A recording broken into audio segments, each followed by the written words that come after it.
Hey, what's up? This is your boy Majah Hype, aka the King of Caribbean Comedy, and right now you got it locked to Be Caribbean. That's right, elevating the Caribbean culture. If you don't believe, just stay here and watch it. And if you change the dial, that will piss me off. Keep it locked right here. It's your boy Majah Hype. I'm out.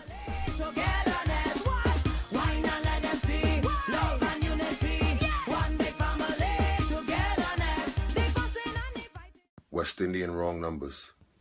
Hello? Thomas, how's things? Thomas? No, I think you got the wrong number. The wrong number? You sure? Yeah, there's no Thomas here, miss. Oh God, I know see Thomas in the Western Union. This is the number you give me. Oh, I'm sorry. This is not the right number, though. I don't understand why Thomas would give me this number and this is not the right number. Hold on, let me see if it's the paper he give me. Hold on. Miss, I don't want to be rude, but no matter what he put on the paper, this is not Thomas' number. Well, maybe you might know him as a tall, fair-skinned guy. His mother name is Mabel. Miss, I do not know Thomas. But how you getting on so you have to be nasty, you know? I'm not being nasty, but I'm trying to tell you this is not the right number. Well, I'm sorry to bother you. I'll look for the paper and get the right number. If I don't get it, I'll call you back, alright? Greetings, welcome to another edition of Ambassador 5, a program where we showcase a Caribbean cultural ambassador who's actively promoting our brand throughout the world.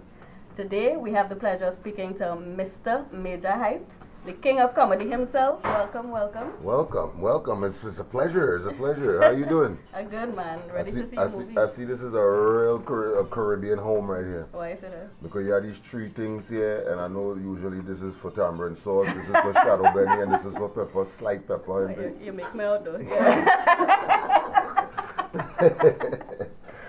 So, Hype. What's up? You have opened up an untapped market for Caribbean comedians, right? You went with your viral videos and you created a very big brand for yourself. Was that intentional, and what was the inspiration behind it? I would say yes and no, as far as being intentional, because for one, I feel like the Caribbean was lacking. You know, I've been a DJ and a musician for years, and it seems like all we run to for safety is bacchanal, fete, party. You know what I mean? And I felt like, you know, there's so much more to Caribbean people than just partying. You know what I mean? As you get off the plane back home, as soon as you get off the plane, it's jokes. You know what I mean? It's stories, it's, you know, drama, it's love.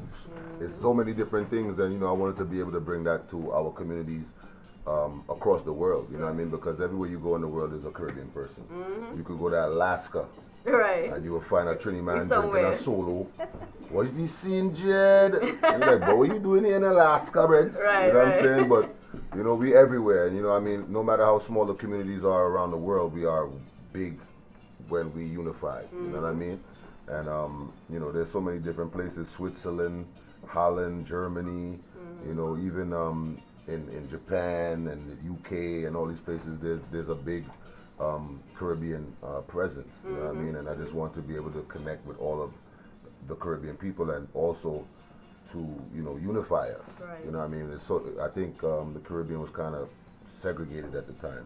I mean, somewhat still segregated, but I mean, being that, you know, since I've started doing these videos, I've noticed the more unification, you know what I mean? And also watching what's going on in the world nowadays as far as, you know, the cops killing black kids and minorities, and also our presidency that is going on right now. You know, we've come closer together as a unit. So, I mean, you know, it was intentionally, but not intentionally, because, I mean, I just felt, my personal opinion was, you know, that we lack certain things that, you know, if I could bring it to the table, I would. You know what I mean? And it worked out for the best. Yes, it did, for sure. So you've been notoriously ambiguous about where you're from. There's even a rumor that you were born on a cruise ship or something like that, somewhere in Caribbean waters. So they say, yeah. So tell us, you just talked about unity. Right. How does your brand of comedy unify the Caribbean, and where do you want to see it take it in a few years? Well, it unifies the Caribbean globally because, you know, I do so many different accents, and that's one of the most important reasons why I don't disclose my nationality. So I basically sacrifice my nationality for everyone else's. Right. You know what I mean? Because naturally, if you're in a supermarket and you are online and two people ahead of you are talking the same dialect that you're gonna more identify with that person than somebody else. So, you know what I mean? That's one of the reasons why I didn't disclose where I'm from, because I feel like if I was to get up tomorrow and say, yeah, well, you know, I'm Trinidad, you know, I'm Grenadian or I'm Bajan, you know what I mean? I feel like those people would gravitate to me more, Right. and everybody else would kind of fall back because damn, we thought you was one of us. Like, what happened? You know what I mean? Yeah, So that's very strategic. you know what I mean? So Yeah. if you don't know, then you have no choice but to love it. You know what I mean? And I also, you know, try my best to perfect every accent that I've ever encountered and ventured into. You know what I mean? Right. And also not just the accents, but also the mannerisms of the cultures. You know what I mean? And the people are unified by all coming to one melting pot, which is my platforms, you know what I mean? Right. To be able to watch the many different, and also it's a learning thing as well, you know what I mean? Because a Trini might not understand how Grenadians move, or how, well, not Grenadians, because every Trinidadian has a Grenadian uncle or somebody. Somewhere but, along the line. but I mean, let's say a Trini wouldn't understand how a Jamaican moves. Right. You understand what I'm saying? But watching the videos, you understand it, and you also get to see the similarities of our cultures. You know what I mean? You know, the food, the different morals that, you know, we raised in our homes and stuff like that. So, I mean, it's also a learning experience for the people who watch, you know, my stuff and stuff like that. So, I mean, you get to see, like, you know, the Haitian jokes, the Trini, the Jamaican, you know what I mean, and the Guyanese, and you know, it's so much similarities within our cultures, and that's because we all really originate from one place.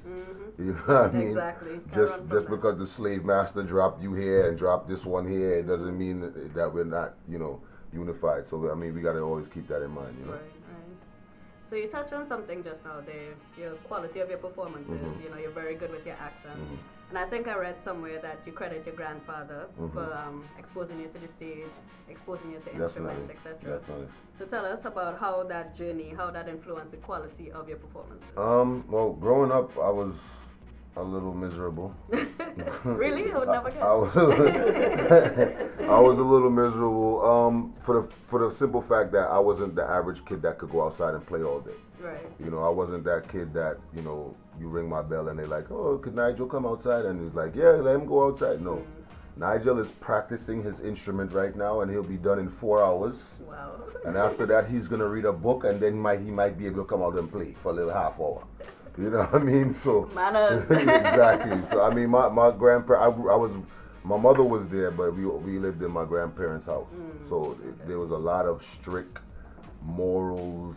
You know, there was a lot of value in my house, and you know, it was a Christian home as well. So, you know, there was a lot of things that just wasn't gonna take place in my house. And my grandfather was a very strict person when it came to, you know, laying down the law. You know what I mean? And I was practiced. I mean, he had his own band. You know what I mean? And I kind of gravitated to, you know, the music and, you know, the whole art of being able to play instruments and read notes and also play by ear and stuff like that. And at that time, you know, I was 8 years old. Okay. And I'm playing a saxophone and a trombone and a drums, or, you know what I mean? And I never forget the days when he used to bring me to like his New Year's Eve balls and, you know, the boat rides and stuff like that. And when he called me on stage to do a solo, like everybody was just, oh God, little boy playing music, oh God. And he was just like, ready for you. yeah, you know, and I just was loving it, like, ba, ba, da, ba. You know what I mean? I was just having a good time, and the love for it and the passion for not just music, but for entertainment. You know what I mean? To see people smile, to see people filled with joy and laughter, and you know what I mean, to have a good time, basically. You know what I mean? It was such a great feeling. Right. You know what I mean? So I took everything that I've done seriously. You know what I mean? I think I've matured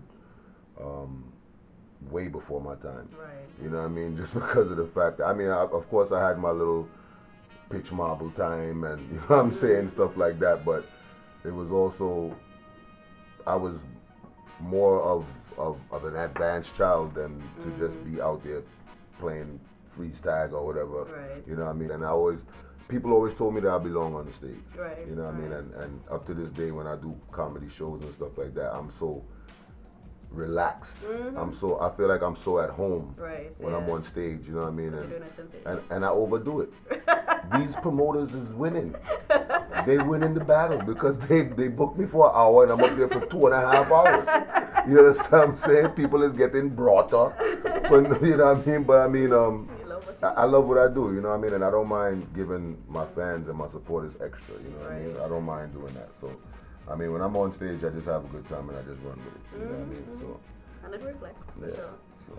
So you're talking about the quality of your performances, going above and beyond, which has led to you building a very strong brand. Tell us a little bit about the business aspect. How do you keep that strong? You know, I have a wonderful team around me, and your team is everything. You know what I'm saying? You can have as much talent as you want. You could be as gifted as you want, but if you don't have the right people in the right places making things happen for you, then you're basically wasting your time. You know what I mean? Because talent is talent.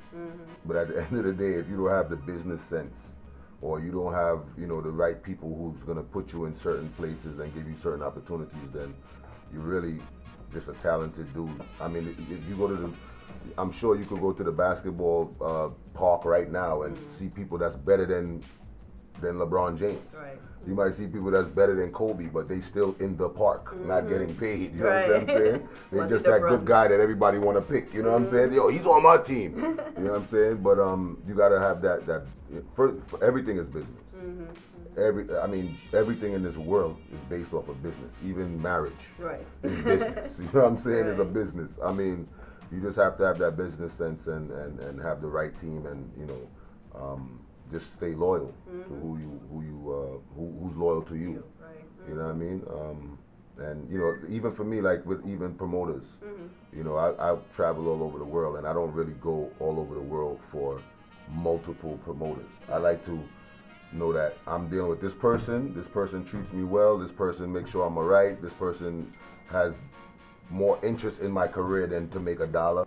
Is the people who I work with, you know what I'm saying? And that's just what it is. I don't try to undermine the business. Every little dollar I'm gonna run after. You know, you have to be able to weigh your options and weigh, you know, what's the value of your career. You know what I mean? And once again, like I said, your team. You know what I mean? Your team has to be your team has to believe in you more than you believe in you. You know what I mean? And if they don't do that, then you wasting your time. You know what I'm saying? So that's one of the most important things for me. I hear you. Teamwork makes the dream work. That's something right. Like that. So just to wrap it up, so I know that you've had a long journey. You've been doing this since you're 8, and I'm sure you've encountered a lot of obstacles that you had to overcome. Of course.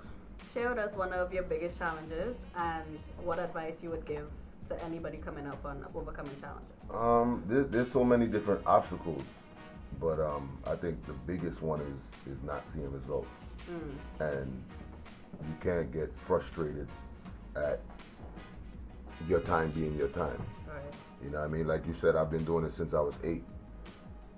Anybody who's not in the industry or not in the entertainment world would say, damn, you're supposed to be a millionaire now, or you're supposed to be on this show or that movie, or you know what I'm saying? But that's not how it works. You know what I'm saying? You can't get frustrated, you can't give up on yourself. Once you give up on yourself, that's it. You know what I'm saying? But I think that was my biggest, because I mean, growing up as a youth, I really didn't have much confidence. You know what I mean?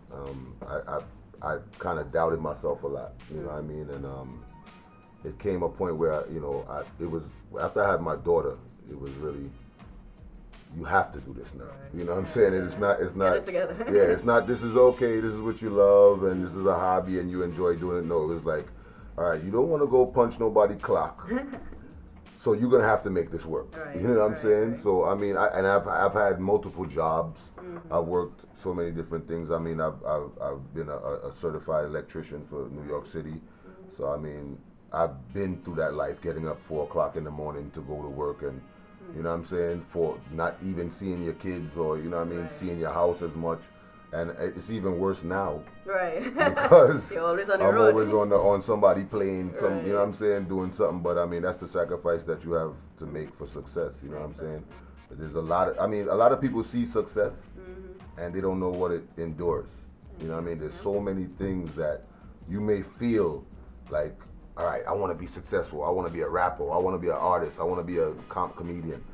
But people don't understand how much you have to really sacrifice to make that happen. You know what I mean? I have 2 small kids that live with me, and I'm their only parent right now. Oh, wow. You know what I'm saying? And I have to jump on the plane every weekend, or I see them for 2 days, bring them to school, you know, spend a little time with them, and then I'm back on the road. Right. And, you know, them young kids, they don't really understand it. They just know that daddy's an entertainer and he has to go work. But at the end of the day, I'm doing it for them as well. You know what I mean? Exactly. So, I mean, one of my hardest obstacles was basically waiting to see that result. You know what I mean? And still saying to myself, well, I'm getting a little older now. Maybe I should throw the towel in. You know what I'm saying? And I think a lot of us tend to give up quickly. You know what I mean? There's so many. I mean, the people who you see that's on TV and stuff like that now is people who've been doing this for years. You know what I'm saying? Just because Hollywood tells you that they're that overnight sensation, that doesn't mean they did this overnight. Right. No success has happened overnight. You understand what I'm saying? You could name anybody. Kevin Hart was recently Kevin talking Hart, about that. 20 years in the business. You know what I'm saying? And I mean, there's so many people, like even Steve Harvey. Right. Steve Harvey didn't get his break till he was like 39. You know what I'm saying? Bernie Mac didn't get his real break until he was 54 or something like that. Yep. You know what I'm saying? So I mean, you can't really put a time limit on your success. You know what I mean? Because your life could change drastically overnight after you've been hustling for years. You know what I'm saying? All it takes is that one phone call. So you just gotta really stay focused on what you're doing, you know what I mean, and strive to be the best at all times, you know what I mean, and never get comfortable. That's one of the things that a lot of us tend to do. We get comfortable and, you know, we just feel like, okay, well, I'm just going to keep doing it. Like, I try to reinvent myself so many different times, you know what I'm saying, and that's why I have so many different characters, you know what I mean. I've created probably about 30 characters already, you know what I mean. From Grandpa James to the Ross. I mean, everybody knows the favorites. Grandpa James, the Ross, Sister Sandrine, now Bobby Buns and Mitzi. But there's so many other characters that I've created. Wow, okay. I've created Adam, the West Indian Watcher. I've created Officer Sellout already. I've also, and Bragadop put gunshot in a that. I've created Sammy, Peter, Jack Fleek. There's so many different people that I've created and different, you know, people. I've done Weather Channel skits. I've done, you know, regular daily skits and how Caribbean parents behave, and I mean, so many different things. And not only that, the creativity, but also the quality of it. You know what I mean? The changing, you know, the way, you know, you film things and the editing and stuff like that, and it gets, you know, better and better, and that's what your fans and your supporters want to see. Progress. If you don't have any progress, it's like, okay, well, I believed in you, but nobody else don't. So I'm gonna move on to the next guy. You know what I'm saying? So I mean, once they see progress, you know, it's everything. You know what I mean? So basically, that's just what it is for me. You know, but just to keep believing in yourself and never give up. That's the biggest obstacle I think everybody goes through. You know what I mean? Just gotta believe. So you have a 10-year visa. How long do you intend to stay in the United States of America? Can't keep that, you know, because I use out the whole life. A Caribbean American comedy. I am not here to run a marathon. You are making us run after you. But African people like to. I'm not walking for cancer. Where is your vehicle? Starring Majah Hype as Deras. Never. Mr. Me no want to meet nobody. Sit down. Never. Foreign Minds Think Alike. The movie, where all cultures seek the American dream. Yes, the movie is called Foreign Minds Think Alike. I've directed the movie, I've written the movie, I've played 4 characters in the movie. Serious? Yes. Sister Sandrine is in the movie, Manjado the African is in the movie, the Ras, of course, and Grandpa James. Okay. And this movie, we filmed for like almost 6 months. After the editor got all of the footage and stuff like that, he was like, this movie's going to be about 4 hours long. I'm like, no, we're going to have to cut it down. Right. Yeah. This is not Titanic, okay? You know what I'm saying? But it's now an hour and 58 minutes. Okay. You know, which is a full feature same way, and it's just jokes. It's similar to what you see on Instagram. Okay. You know what I mean? It's jokes, but it's also a message within the jokes. It's also a learning experience within, you know, the comedy and stuff like that. So you have your serious parts of the movie, you have your comedic parts of the movie, and you have your just crazy parts of the movie. You know what I mean? But I really wanted to put this movie out because it's been a long time since the Caribbean has had a comedy feature movie. I mean, you could watch plays till you weaken the knees. You know what I'm saying? You have, you know, Shabada, you have Oliver, you have, you know, all of these different entities. You know what I mean? And even you could go out and watch Sprung Along. You could watch Larry Joseph. You know what I'm saying? There's so many different things that you could watch, but to have a film, you know what I'm saying? Something that you could sit down and watch, like on Netflix or, you know, whatever platform we choose to put it on or whatever. Because the movie is not actually out yet. We're just touring and doing screenings for the movie. You know what I'm saying? So we did Toronto, we did Montreal, we did New York, and now we're doing Atlanta. And then we're going to probably move on to DC, Florida, LA, and then we're going to venture it out into the Caribbean. But it's definitely going to be also online as well. Oh, nice. Yeah, so that the whole world could see it. You know what I mean? We're going to put it out on Vimeo. So it's definitely going to be on Vimeo, and you can rent it or download it. And yeah, it's a movie that everybody could get into, you know what I mean? Everybody could watch. I mean, we've had nothing but good critique, you know what I'm saying, from the places that already saw the movie and stuff like that, especially New York.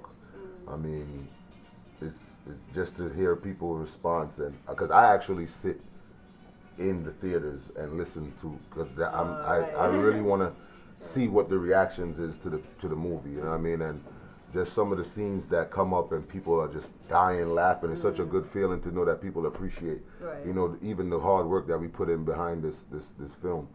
And you know, it's a independent film. I invested my own money into it, you know what I mean, which is a good thing, but it's also kind of sad to me, you know what I mean, because we have so many big names and brands that we support in the Caribbean, and for somebody not to be able to call us and say, yo, you know what, you guys have a good following, I think I want to invest in this movie. You know what I mean? But it's a good thing because we own full rights to it. Exactly. You know what I'm saying? And the people who did believe in the project, you know, I really appreciate them. You know what I mean? There's so many different features within the movie. You got lyrical in the movie. You have Taurus Riley in the movie. Egyptian is in the movie. You have Black Rhino is in the movie. DJ Young Chow, Steely Bashment, Rigo Suave. There's so many different people. I don't want to start really naming, and then I forget, and they watch this and be like, so what to me? I dog mess up. You know what I'm saying? But it's so many people in the movie. You just got to come out and watch it. You know what I mean? And really experience it for yourself. And also not just, you know, the entertainers that's in the movie, but also the people who submitted music for the soundtrack. You know what I mean? Also the staff that made everything come together. People watch movies and just watch it for what it is and walk out the theater and be like, oh, it was nice. But they don't understand how much work it is. And I didn't even really understand how much work it was, especially filming with one camera. You know what I'm saying? When you gotta say lines 15 million times over and over so you can get on that angle, this angle, that angle, this. So I mean, you know, it's a lot of work invested in it besides just, you know, being creative and having the jokes there and all of that. It's also, you know, the film crew, the production crew, the people who make sure everybody's there on time, the people who, you know, throws the lines, you know, and all of that type of stuff. So I mean, it's just a well put together, you know, storyline, and you know, when you see it, you'll understand. I'll understand. You know what I mean? All right. And everybody who watches it, they're like, yeah, I know it's gonna be a part 2. The way it ended, it's not gonna be a part 2. You know what I mean? So. You're setting it up.